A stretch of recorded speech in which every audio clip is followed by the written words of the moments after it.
This is WBSM On Demand. Good morning. Good morning. And now it's Wednesday at 11 o'clock. We're joined by the Mayor of New Bedford, the Honorable Mayor Jon Mitchell. Good morning, Mayor. How are you, sir? Good morning, Chris. Sorry, your last guest brought in some really terrific muffins, and I'm just indulging in one right now. So no, while you're talking, I'm going to indulge in mine, and then right. We're going to go. I go, you turns, go. Yeah, I go, you go. So no, they have really good muffins. So Manny's a good guy. So Mayor, the Advanced Manufacturing Campus, you guys have entered another chapter with it. Talk about that. Yeah, it's a complicated project, but it all stems from the following idea. We have a city that we want to expand our tax base. We're doing that in a number of ways by cultivating investment. We see a lot of that going on the waterfront, of course, but in the downtown and a handful of other places. But one of the ways that we think we can expand the tax base is by opening up large tracts of land for commercial development. And the problem we have is that we don't have too many options in New Bedford. Ours is a city that is pretty well built out. Yeah. But as you look at our municipal golf course, you have 270 acres on Hathaway Road, not all of which need to be committed to golfing, right? We have you don't need 270 acres for an 18-hole golf course. You can get away with something less than that. So what we're saying, the idea all along is, for us to say, look, let's try to figure out how to have this golf course continue its success, but also use some of the land for commercial development so it can create jobs over a period of years and to add to the tax base. That's the idea. And so when we did this a few years ago, we were the victim of unfortunate timing. We went out to market, and lo and behold, the war in Ukraine had started, and the pandemic, all these things that bumped up interest rates and inflation and made the process to sell some of that land really complicated. So we've gone back, and essentially what we've done is we have figured out how to make investment in the land easier. In other words, in a few different ways. One is to when we go out to sell the land, we're not going to sell it off as one large 100-acre chunk. It can be sold off in smaller portions. Okay. So that's coming. The other thing that we've done is that we're not carving out. We've carved out the existing clubhouse. We had contemplated or planned on building a brand new clubhouse at the cost of millions of dollars. We now have seen that that's not necessary, and so if we carve that out, we lose a couple of acres in the entire parcel or set of parcels that we'd sell. And so I don't think that really matters all that much if we go from 100 to whatever it is, 97 acres. Okay. So that will save the city money as we figure out how to move forward with as we have figured out how to go forward with a newly configured golf course. And then the third thing is that we want to build the infrastructure up front. This is probably the most important thing. Okay. By teaming with the state through its one-stop grant process, we can build a roadway from Hathaway Road into this new business park. Okay. And that would make the park parcels much more marketable if they know that they don't have to spend money on the road. Sure. So that just makes it a lot easier. Sure. Those are the big differences. We're committed to an 18-hole golf course. We think we can reconfigure the course in a way that shortens the course a little bit, but it's as people who play the Whale know, it is a long course. And so what we're doing, and this will be a detail that's maybe lost on some folks who are not familiar with the course, but for the people who play there, what this new development will do is it'll be built on the first 3 holes in the driving range, and then it'll be reconfigured in a way that will allow for 18-hole play to continue. And we think we can actually do it without much interruption. So that's the gist of it. But we think the city has to move forward on this. We've got land. Sure. Yep. We have to activate it. We have to use it more efficiently so that we expand our tax base. That is that's what we're up to right now. Before all the world developments, you did have a significant amount of interest in that land when you were putting it forward. I remember writing about it. Right, you did, and you covered it really well, and it's we're committed to it. We think it makes a whole lot of sense. We've also seen the golf course, as it turns out, do even better in the time since. Really? We saw an uptick. The game saw renewed interest during the pandemic, and we thought, well, that's just a pandemic thing because people want to get outside, have to get outside, and golf's an outdoor activity. It's probably, once the pandemic goes away, you'll start to see interest start to slide. And it turns out that golf is experiencing a little bit of a resurgence nationally, in part because a lot more women are playing. Okay. So most of the market experts are saying.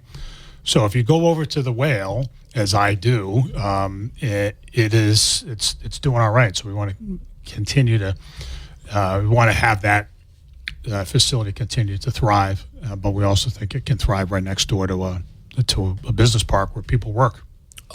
No, I've always thought it was a good idea, and I'm glad to see you're adding a new chapter to it. So, and putting in the road does make sense. It does. If you put in the infrastructure, the state's paying for it. So the state would pay for it, the city would pay for some of it, but and we used ARPA funds to design it out. So Okay. So it's been a good use of ARPA funds to get it into a shovel-ready state.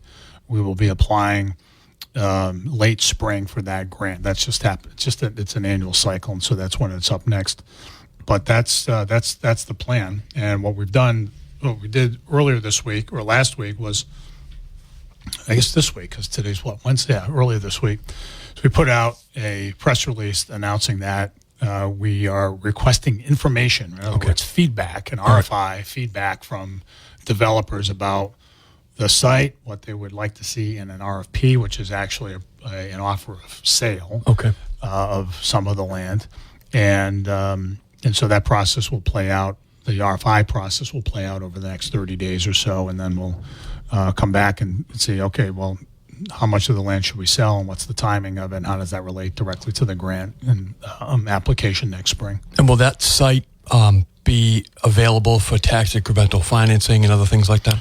It will, and that's something that developers know that we will put in the mix. We have guidelines about when we offer the circumstances under which we offer tax benefits for new investment, and we do them from time to time. We probably do a couple of them a year. Yes, and so this would be no exception.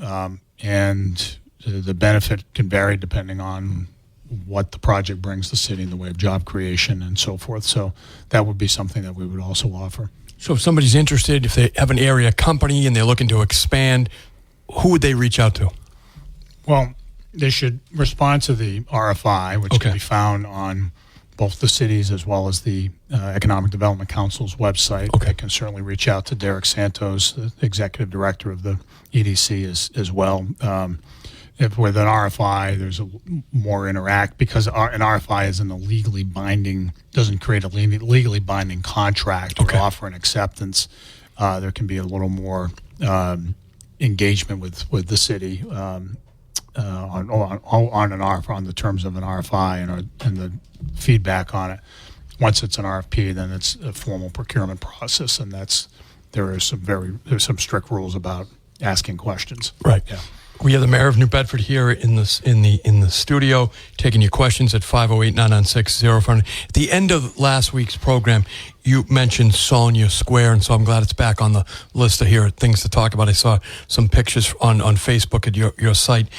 Talk about Sonia Square and who Mr. Sonia was. So Sonia Square is at the intersection of McGurk and Ruth Streets and Brock Avenue, and it's where the the new South End Public Safety Center is. It's the site, formerly the site of St. Anne's Church.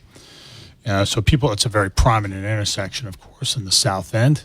When we went ahead and reconfigured, when we demolished St. Anne's Church and replaced it with the Public Safety Center, there was a lot of work on the intersection to reconfigure things, and in the process, signs were taken down, and so we wanted to go back and rededicate Saulnier Square. Now, so you may say, well, what's Saulnier Square? So the Saulniers were and are a very large French-Canadian family that was based largely in the South End. Still many cousins out there, lots of folks in the city. But Roland Saulnier in particular grew up a block away and distinguished himself in the Second World War and also endured a great deal of suffering. So the square was dedicated in his name on July 4th, 1946, just after the first July 4th after the end of the war. And so we wanted to go back and rededicate it. So we had a good speaking program. We talked about what he did, and he enlisted before Pearl Harbor and was deployed to the Philippines just after Pearl Harbor.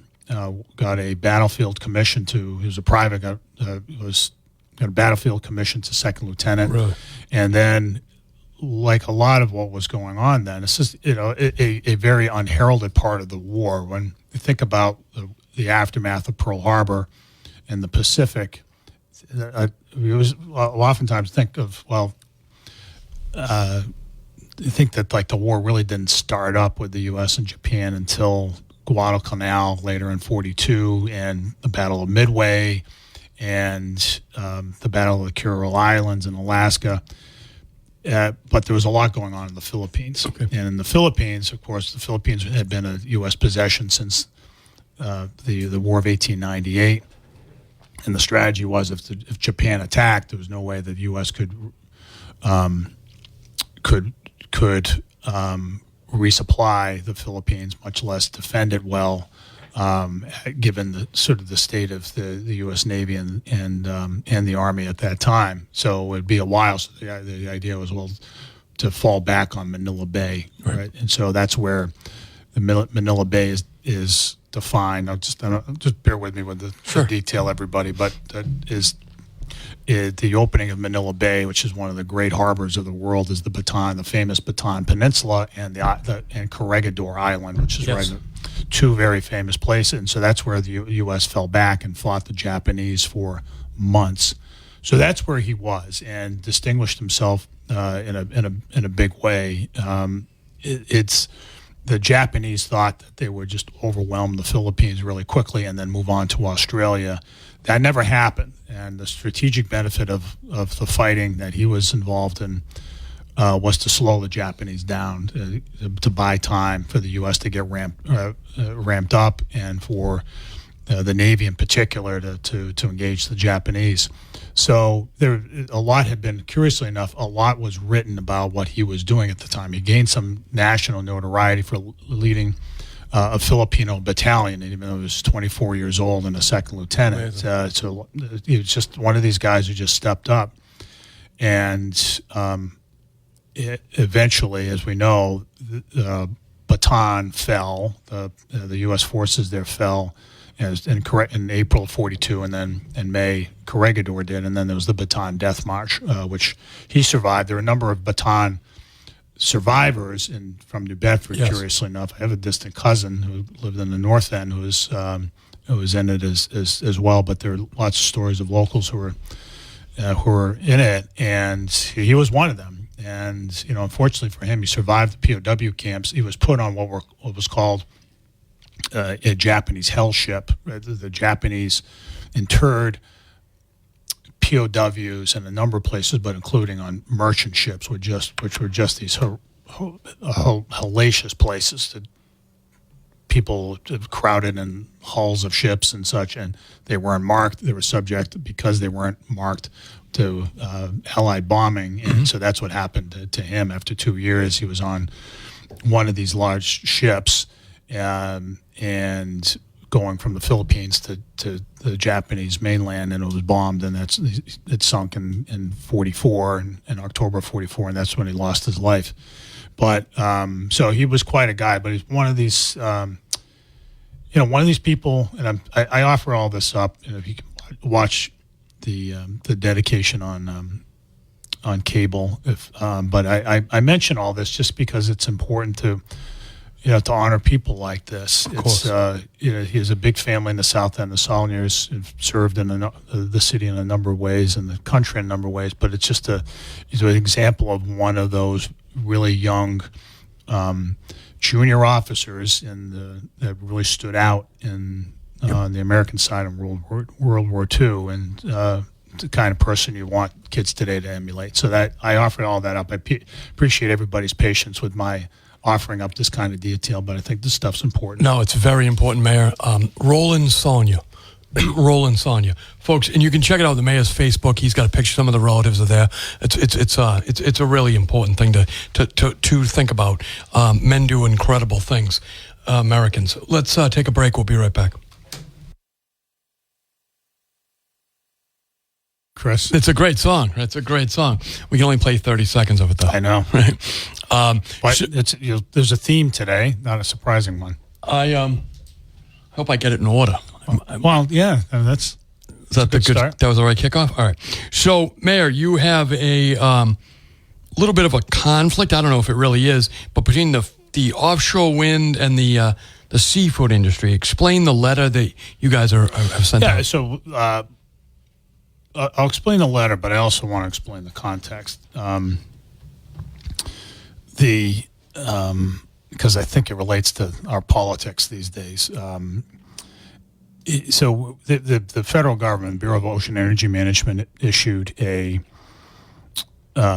notice about areas it proposes to use to open up for offshore wind. These are called call areas, and call for information and proposals. So they're referred to as call area. They're proposed offshore wind areas. So the areas they propose are off the Mid-Atlantic. And they are so off of the coast of Maryland in particular, but all the way down to Virginia. And the letter we wrote, the letter that Gordon Carr wrote on behalf, and then I later commented on and favorably, was said like you're painting with too broad of a brush here. This area intrudes upon a number of areas of ocean that are heavily fished for scallops, and we in New Bedford, for reasons that everyone I presume are familiar with it, we've got issues with that, and so that was the broader context, and the approach the federal government has taken on some occasions when it's proposed new wind energy areas is to paint with a very broad brush, right? Just to say, well, we're thinking about all this area, okay, and then they cut it back significantly, okay, right? So that you do that because it's a way to frame the discussion. Like, we're cutting all this back. We're hearing you. We're cutting all this back. We're being reasonable. Right. What we're saying is, you've got the data already about where fishermen fish. Okay. Don't go there, right? You right. know that this is some of the richest fishing grounds on the East Coast. Some people will who are familiar with scalloping or familiar with the elephant trunk area down in that general part of the Mid-Atlantic. There's a lot of scalloping going on. A lot of those scallops come right back up here. Right. So we say, look, come on, don't do it that way. So you need to get your scalpel out and shape the area so that it doesn't intrude upon scallop ground. So that was the point of the letter. Okay.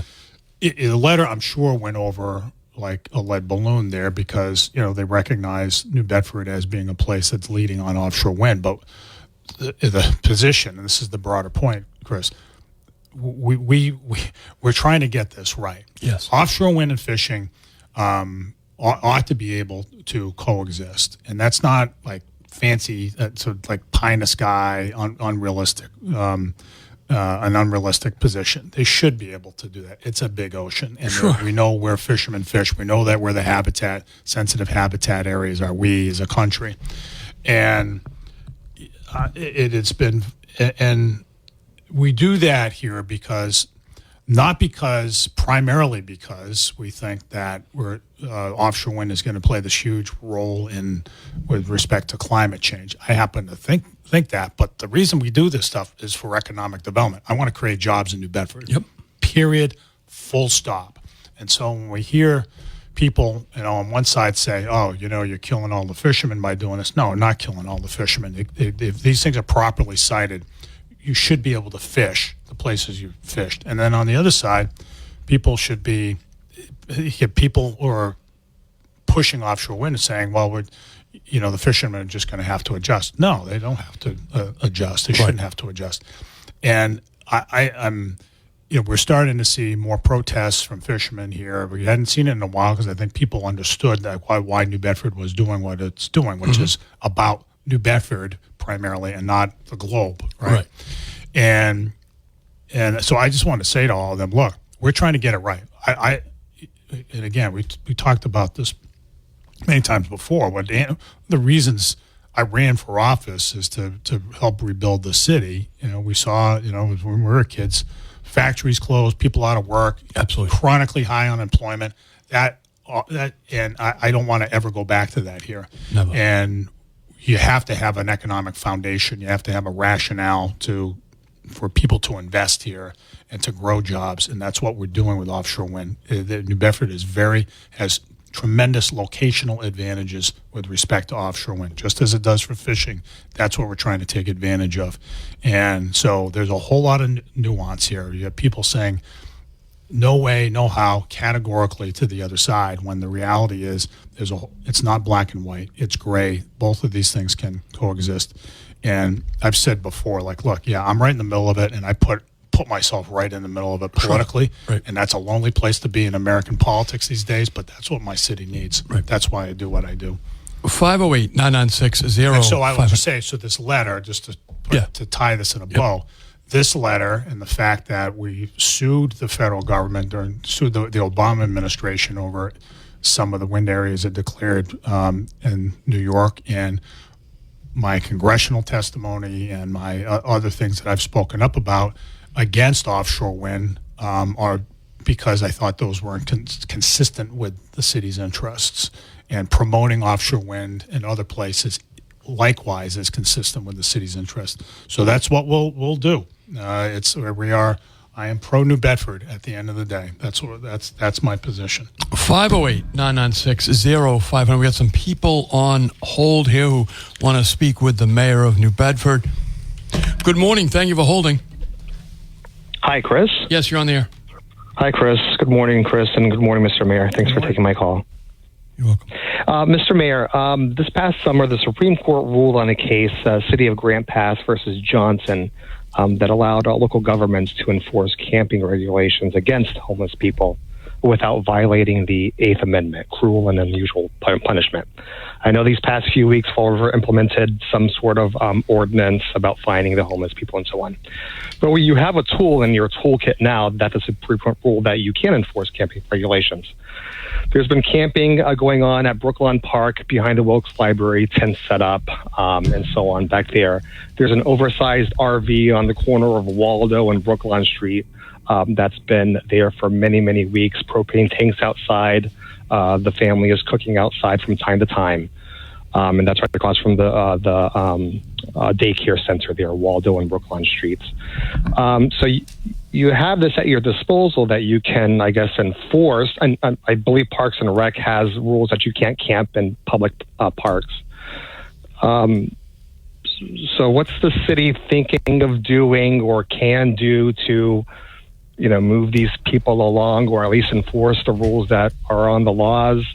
Or is there some sort of an informal skid row that these people can go to in the city? Just frustrated. I live in the neighborhood, and it's just sad to see the degradation that's been going on with people taking more than an inch, taking a mile in this case. Yeah, no, I get it, and it is frustrating, and there are lots of reasons for it. Let me just talk a little bit about the reasons and then talk a little bit about what we've been doing. So in our approach, which is a little bit different from other cities. So we've seen an uptick in unsheltered homeless here. In part, there's for a few different reasons. You have some folks who have mental health and substance issues, and don't want to go in. They don't want any services. There's that cohort. You do see some people who are temporarily unsheltered because they're out of a job and they don't have housing. There's some of that as well, and so. But what we're seeing is more people who are going into parks and such and camping out. This has been our approach. We activate what is the HEART protocol, right? And that's the name for a group that goes out when we get a call, and we have gotten calls about each one of those locations that you're talking about, and we tell people you can't stay here. And the reason, and by the way, and you've got 48 hours to leave. Okay. And but in the meantime, we want you to get into services. So we try to get people into services. Not everybody, in fact, most don't avail themselves of services. So what's tricky is those people will move. They'll move around, and a lot of times they'll come back exactly where they were. So we've talked about the couple at Wilkes Library, which is one of the locations that the caller mentioned, and that's a couple that has. I don't want to get into their particular issues, but let's just say there are issues there. Okay. But they've returned again and again. So we can't have people sleeping outside of public libraries. We're not going to do that. Right. But at the same time, we got to figure out how to get them somewhere. And the reality is that a lot of them move around. Some of that stops in the wintertime because it gets too cold, and they are more likely to avail themselves of shelter opportunities. That's why we've had for this last several years a cold weather shelter at the Dartmouth Motor Inn on Route 6, where we've had upwards of 30 people each year in there. Not the best situation because they just sort of they've got a roof over their head, but it's not a place that lends itself to the extension of services. They just kind of close the door. Do they get to stay through Sunday to watch the football games?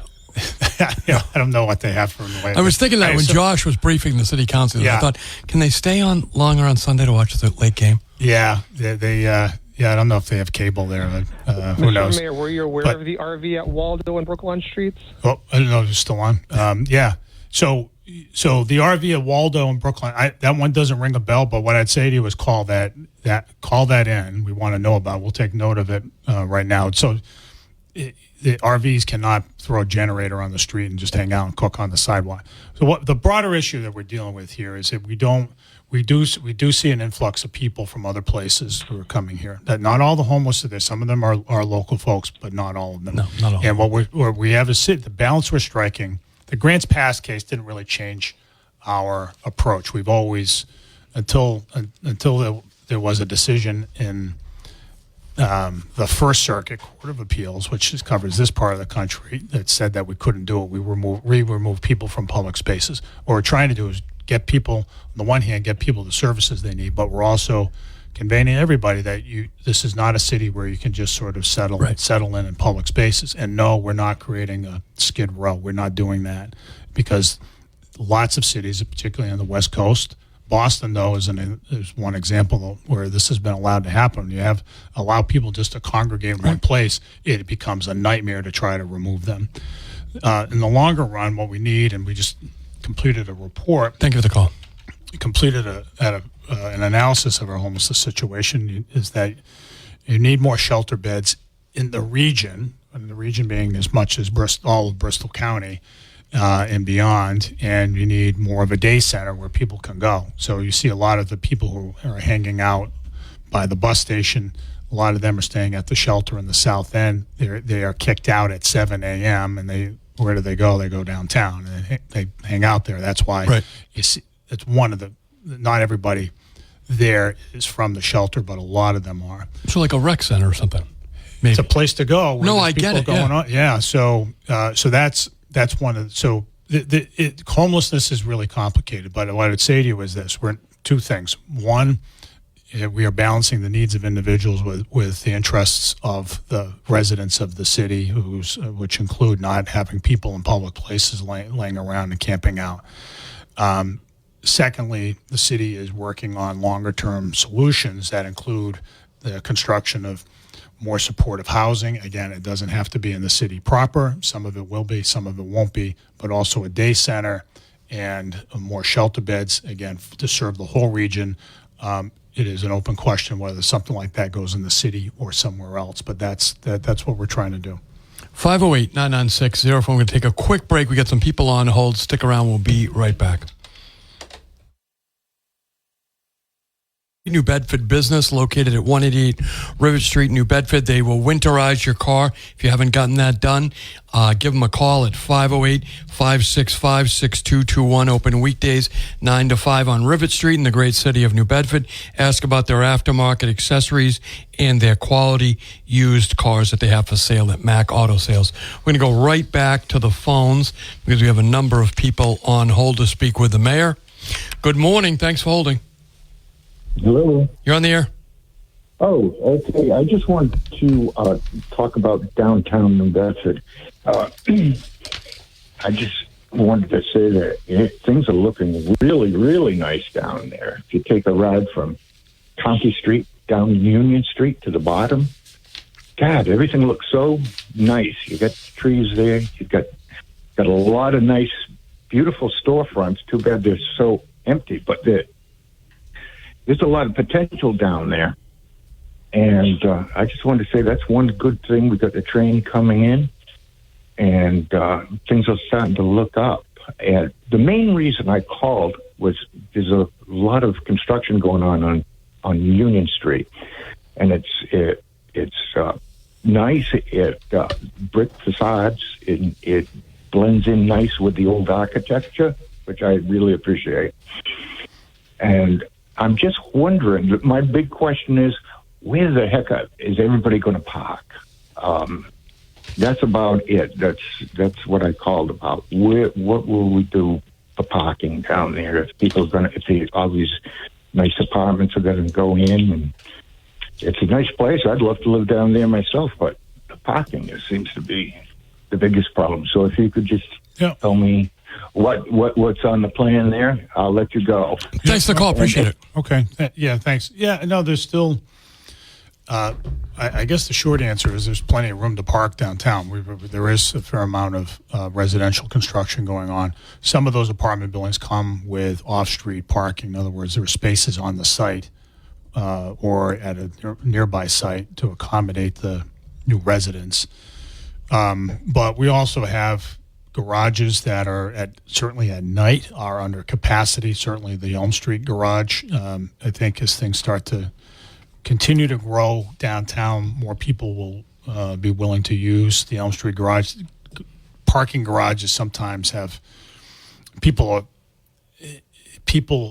sometimes it takes people a while to embrace the idea of parking in a parking garage. It's done all the time in big cities, but that's the case because they really don't have other options. It's harder to park on the street at night oftentimes in large cities. Here, that hasn't been the case, but as things continue to grow, I think people will say, it's not so bad after all. We sunk a ton of money, almost $7 million into the Elm Street garage to refurbish the entire thing, to make it more presentable, to beef up security, improve lighting, all those things. And so it's not the Elm Street garage of 20 years ago. It's a much nicer place now, and I think eventually people are going to start using it more. Yeah, I think it's just a matter of people understanding it's there. It's easy. It's right there. Just advertise it to their app on their phone. Yeah, it's easy, and it's pretty full during the day. Okay. But after the workday, it empties out, and it's not all that well used in the You do have a significant amount of residential units coming in online downtown. Yeah, there are about a couple of hundred in the pipeline, and about to happen, and then there's more still in the pipeline. Yep. So it is growing, and that's great to see. I think the caller mentioned some of the retail vacancies there. The restaurants are doing well. Some of the retailers have been hurting of late. It's not obvious to me why that is, other than just general trends in retail. More people are shopping online, but the Zeiterian's been closed. As we know, it'll be closed for about another year during construction. But those are all things that I think in time will shake out as more people start walking around the streets. What we're trying to do in part with the downtown is raise residential headcount. So residential headcount could be people living there or people staying in hotels there. Sure. The more you have that, the more small businesses are supported. Yep. You mentioned the restaurant industry. Their hair's on fire right now about Question 5, both the owners and the staffers. I think you spoke about it last week. Yep. But your opinion on Question 5? Yeah, I'm not going to vote for it. I'm voting no. You're voting no, yeah. We've had a lot of people through here, including workers and investors. It's just a bad idea. And we've talked about it before. I don't mean to belabor it, but I just have real issues with the whole ballot referendum. Ballot. It's not a way to make complex policy decisions. 508-996-0500. Good morning. Thanks for holding. Good morning. Hi, Mr. Mayor. Hi. My question is about voting. So they did away with voting in schools, correct? There's no more voting in public schools? You mean polling locations? Polling locations at schools? Locations, there are at some, yeah. Oh, okay. Well, I mean, New Bedford public schools are closed on voting day, which I think is more of an impediment to voting if your children are home from school than it is a help. I mean, why would they give them the day off if there's not? I could see if all the schools had voting polling in them and they don't want people there when the children are in school. But to close school for people on voting day when they're going to have their children home from school, I just think that's not a wise decision by the school department. Well, I think they wanted to give people the day off so they can go vote. Well, I can understand the people, but the people aren't getting the day off from work. It's only the children that are getting the day off from school. So that doesn't make any sense. Like, why would the children have to have the day off? They're not going to vote. Yeah, I think it had to do with there may be a common planning time exercise. We have some training days over the course of the year. It also they have a training day Friday this week. Yeah. So Monday is just for election day. It says they have the day off because it's election day, which I kind of think is stupid. You're putting an impediment to people who have children that if they were in school, you'd have an easier time going to vote than if you have 4 or 5 kids running around your house that you got to get out and go vote because they're not in school. I think it's just, I don't understand why. I never had the day off, and they used to vote in my school, and I understand schools are different now and they can't do that, but I just think it's an odd thing to do. I feel like it's an impediment to people voting to have their children home. But anyway, that's my idea. Thank you. All right, thank you. Thanks for the question, the comment. Speaking of schools, Mayor, we have the Parker Elementary School removed from the state receivership list this week. That's a big deal. It is, but I think, and it's the teachers there have been working hard, and the school's made some progress. But honestly, it's not. I think the state needs to get out of the business of being a receiver in school districts, and I think that's the general trend now. The Parker School, and this isn't a criticism of anybody working there, but honestly, it has not progressed as much as the other elementary schools in the city. The ones that aren't in receivership, right? The ones the district run. So the state came in and said, "Yeah, we can run it better than you," and I've heard this, and they didn't. Right. And so they're getting out, which is good because I think the district will do a better job running the thing. The state took it over many years ago, and it had made some progress. But the state, once the state gets its hands into school districts, it stays there even beyond its time. Right? It just sort of overstays its welcome. Yeah, and so, but the data, the data of the school's performance, according to this most recent year's data, is puts Parker sort of in the middle or like below average in performance among all the elementary schools. So they'll do better with that facility in the school, back in the school district. Stick around. We're going to take another break. We'll be back. We'll hear about the mayor's Halloween plans when we come back.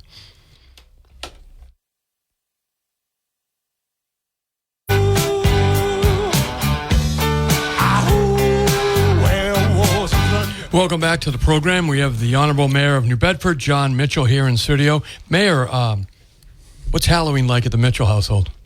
It's Grand Central, Chris. All right. We have lots and lots of kids. As I just showed you, we have a really good Halloween display this year.